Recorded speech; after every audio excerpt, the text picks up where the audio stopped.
1978年，英国发明家詹姆斯·戴森 （James Dyson） 的生活陷入了一种令人沮丧的循环。他那台崭新的吸尘器越来越不中用，吸力微弱，把灰尘从一头吹到另一头。他拆开机器，发现问题出在集尘带上，微小的灰尘堵塞了气孔，导致吸力迅速衰减。这个发现让他萌生了一个在当时看来极其疯狂的念头：做一台不需要集尘带的吸尘器。这个念头将他拖入了一场长达5年的战争。这场战争的对手不是技术壁垒，不是市场嘲讽，而是他自己，是他体内那个属于全人类的古老而强大的出厂设定——人性。在接下来的1800多个日子里，戴森制作了5126个失败的原型。每一次失败，他的人性都在对他尖叫：放弃吧，这太痛苦了。当他花光所有积蓄，甚至需要靠妻子当美术老师的微薄薪水来养家糊口时，他的人性在质问他：值得吗？安稳地做个工程师不好吗？当同行的产品在货架上热卖，而他的工作室只有一堆废铜烂铁时，他的人性在诱惑他：算了吧，学学别人，做点简单的能快速赚钱的东西。这5127次的尝试，每一次都是对人性中避难趋易本能的公然挑衅，每一次拒绝向现实妥协，都是对及时行乐渴望的残酷镇压。戴森后来回忆说，他成功的秘诀恰恰在于享受失败，从每一次错误中汲取养分。他没有选择那条更舒服、更简单的路，他选择了背叛自己的本能，用一种近乎偏执的理性去追寻那个唯一正确但无比艰难的答案。最终，第5127号原型机成功了。这台被命名为 G-Force 的吸尘器不仅让他成为了亿万富翁，更颠覆了整个行业。戴森的故事像一面镜子，冷酷地照出一个我们不愿承认的真相：人生中所有重大的进步都发生在你选择了那条更艰难、更反人性的路之后。我们每个人都带着一套来自远古的作业系统，这套系统叫人性。它渴望安逸，逃避痛苦，寻求实时满足，害怕被孤立。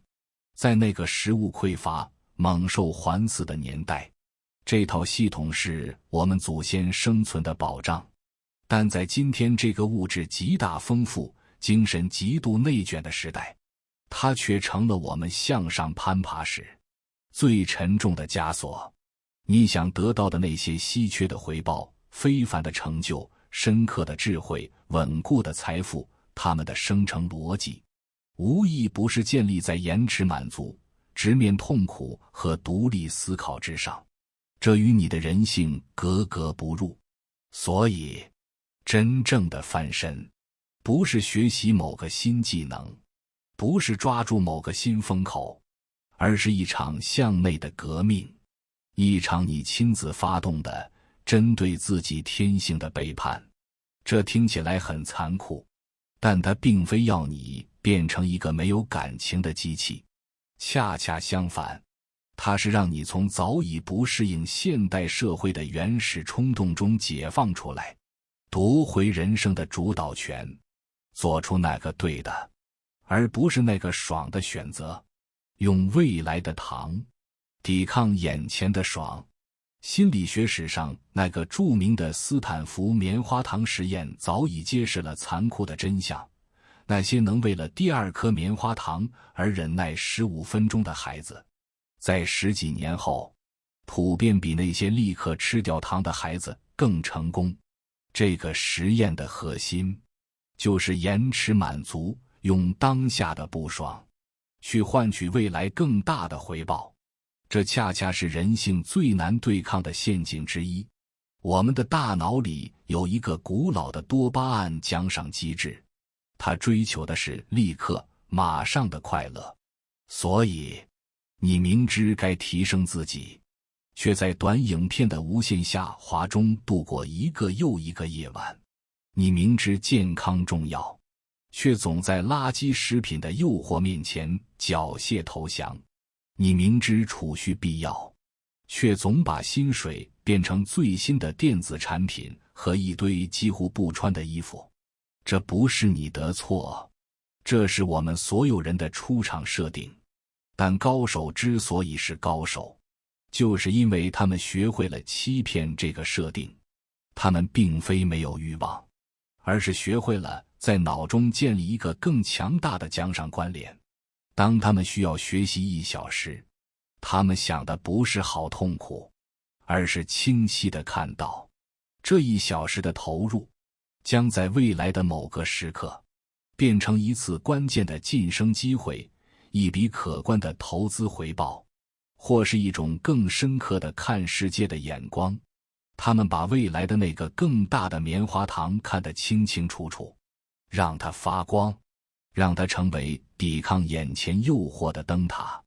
对抗人性，不能只靠意志力，因为意志力会被消耗。更聪明的做法是承认自己的软弱，并用环境和工具来约束自己。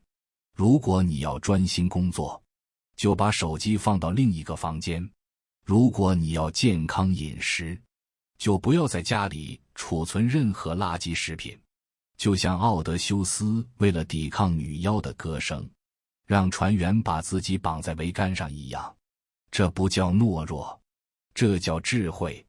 所有让你变好的事，健身、读书、深度思考，他们的过程天然就是辛苦的、不爽的。翻身本质上就是一场用短期痛苦交换长期收益的交易。当你开始能从这种延迟满足中品尝到更高级的快乐时，你就已经甩开了 90% 的同行者。在无人区建造你的宫殿。人性的另一个顽疾是避难趋异与渴望合群。我们的大脑是天生的节能大师，它本能地选择最省力、最熟悉的路径。同时，作为群居动物，被孤立的恐惧深植于我们的基因。这两者结合，就导致了我们总在用假装努力来麻痹自己，在舒适区里打转，并美其名曰跟随主流。你宁愿花3小时处理琐碎的邮件，也不愿花1小时啃一本难懂的专业书籍。你选择专业和工作时，总倾向于最热门、最多人选的那个，因为那看起来最安全。你发表观点前，会下意识地环顾四周，确保自己的看法不会显得格格不入。这种舒服和安全感是成长最温柔的毒药。真正让你发生质变的，永远是你舒适区之外的那些事。教育心理学有个概念叫必要难度，意思是成长不是越轻松越好，而是需要恰到好处的障碍。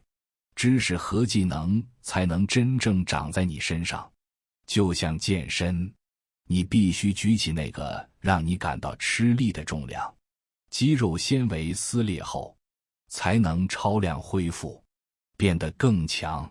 真正的机会也永远不在人声鼎沸的地方。投资大师巴菲特的名言，在别人贪婪时我恐惧，在别人恐惧时我贪婪，就是对抗群体引力的最佳注解。当所有人都朝一个方向狂奔时，那个方向往往只剩下陷阱。